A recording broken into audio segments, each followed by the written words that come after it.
全球上大的吸碳封存工厂伫咧冰岛启用，会当收集空气当中的二氧化碳，封存伫咧涂骹。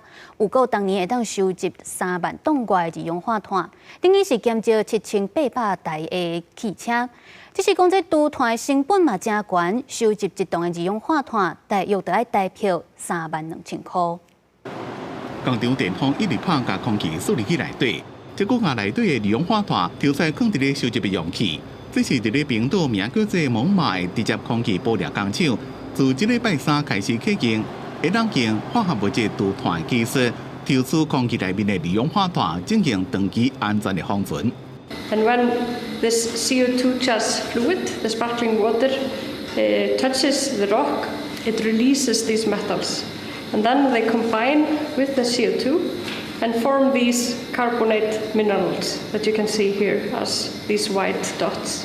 这种技术是把空气内面的二氧化碳抽出来，进行长期安全的封存，结果把这寡碳放伫咧正深的地下，可以自然转化成做石头。蒙马自2022年6月开始起，是即马全世界上大的直接空气玻璃工厂，讲是全世界上大的输电器，估计一年会当掠3.6万吨的二氧化碳，等于是一年7800台燃油车的量。用无纸化设计，上最当装72个收集器，即马已经装12个，所来几个月就会增潮。We have built 2 plants in Iceland. The next plant, scaled plant, will be in the United States, very concretely on the Gulf Coast in the state of Louisiana.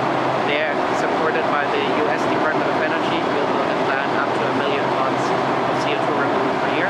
这间公司所来拍算伫咧加拿大、挪威、英国，甚至南半球去这种工厂，验过玻璃二氧化碳的成本无俗，一吨要加$1000，换算代表32000。估计就要到2055年，才能降到一吨$100，会当实际运作的程度。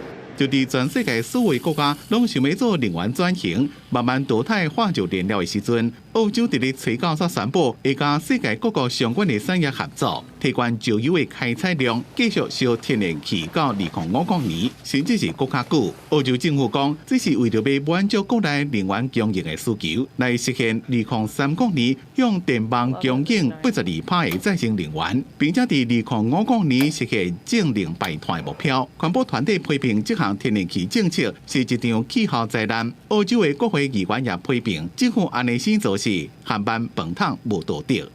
公司新闻张伟林编辑。